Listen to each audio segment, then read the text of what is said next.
This is perhaps the second CEO selection process that you've been part of. Even the last time around, you were part of the nominations committee.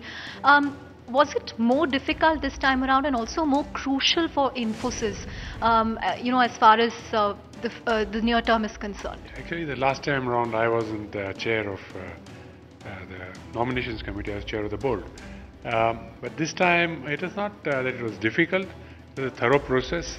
A thorough process takes time, and you have all these anxieties in the outside world, as it were, whether the process is going on as scheduled, is it going too slow, and so on. Let me, for the record, say very clearly, we started work on around middle of April, and we have completed the task in around 8 weeks. I wouldn't say that it couldn't be faster, but I don't think anywhere else I have seen a CEO process happen in this quick time for a global company of this size and for the agenda we set out, which is basically we will look at an internal slate and we will look at an external slate. And in those 8 weeks we were able to do that. Right.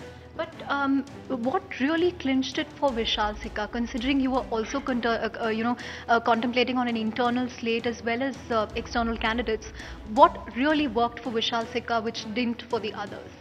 Well, I think I would put it this way. Vishal Sikka fit our bill. Our bill was very clear that we did not articulate this to the outside world, but we need a transformative leader, somebody who can transform the company in the context of the changes that are happening in this business, the software business.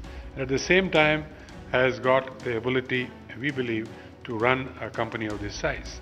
So you had to look at a person from a fairly large company, having shown what I would call third-party accepted transformative skills, and then of course having run a fairly large business. When we went into depth, when we talked to Vishal in detail, we were very clear that he was the right candidate. But we went through the due process a priori of looking at the internal slate, looking at several outside candidates along with Vishal, and then going ahead and narrowing down on him. Right.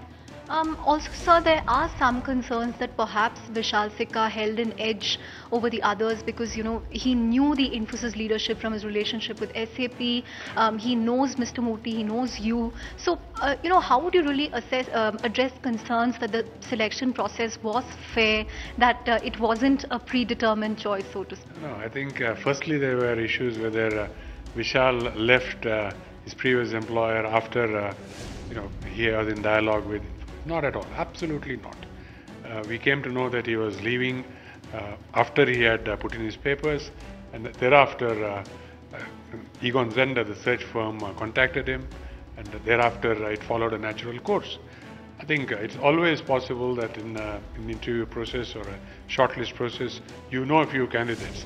But I don't think, unless you are unprofessional, you give anybody an edge. And in any case, in Vishal's case, I would think that he's such an outstanding candidate that he did not need that edge, even if we were willing to give him. But I can tell you, we didn't give him an edge.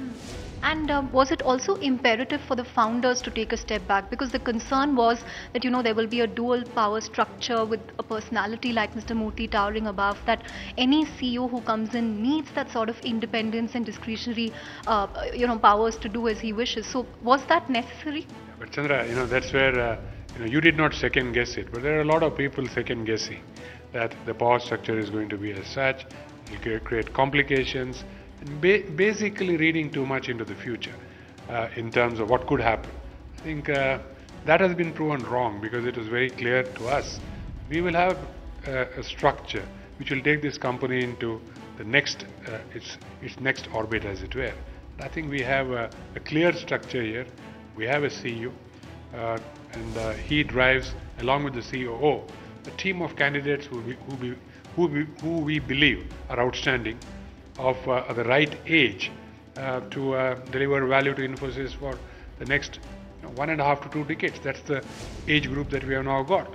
So, in a way, the structure has all fallen in place to lead this company into the next, into its next evolution. Right. Do you also feel the process could have been handled better in the sense that it led to a lot of resignations, a series of top-level exits? Do you think expectations could have been managed better? I don't think it would have been at all. And in any CEO selection process, if there are aspirants, people will leave. And I don't think there were that many people who left who were actually in the running. And maybe, to be very honest, the media places bets which have no bearing. So let me be explicit about that. So we make our own choice. The media might have said these are the bets. They need not necessarily be our bets. So, so I'm making it very clear.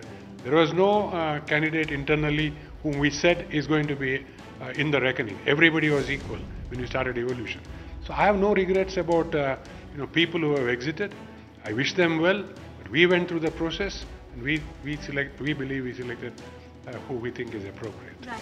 Mr. Kamath, what lessons do you take away from your first innings as non-executive chairman, as you're set to become non-executive chairman for the second time around? Yeah, it's very simple. The simple lesson is step away and give time to the CEO to run the business. I think I've done it fairly well at ICICI Bank.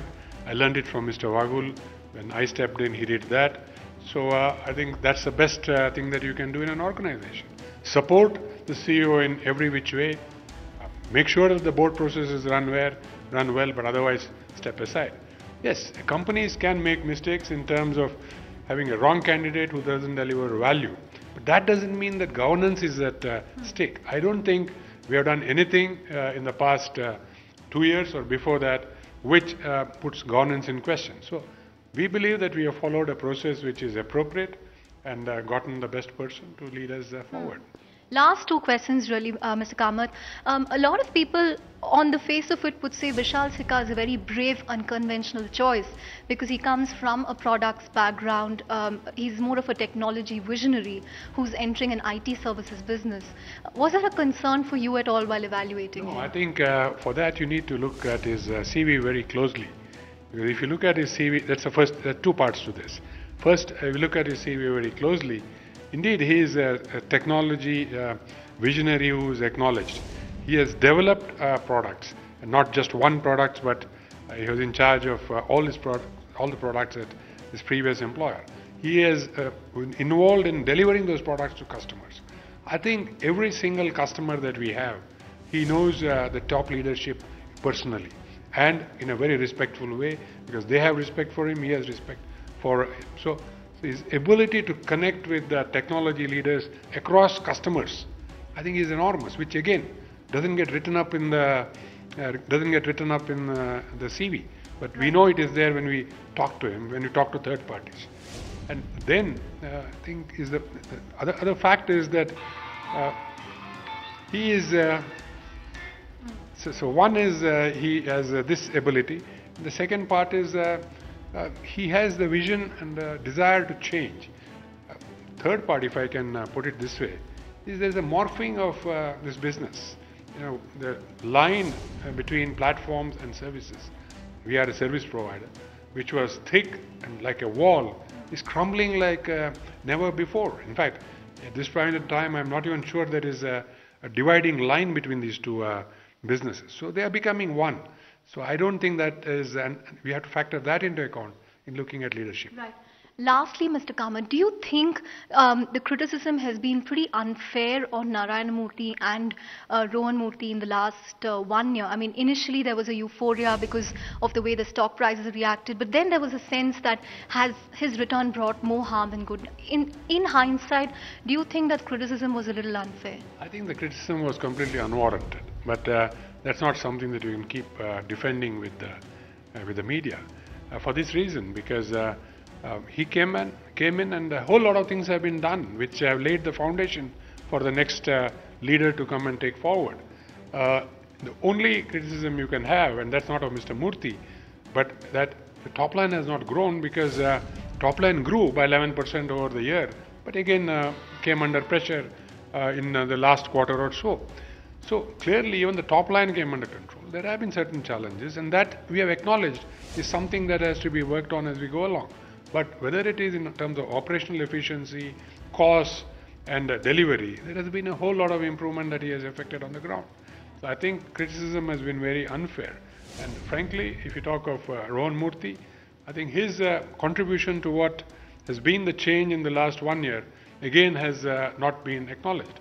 And I'm today saying it because he has, and Mr. Murthy has indicated they're they're leaving the company in 2 days' time, so I can speak about it, because when they were in, it would be unfair to speak about it.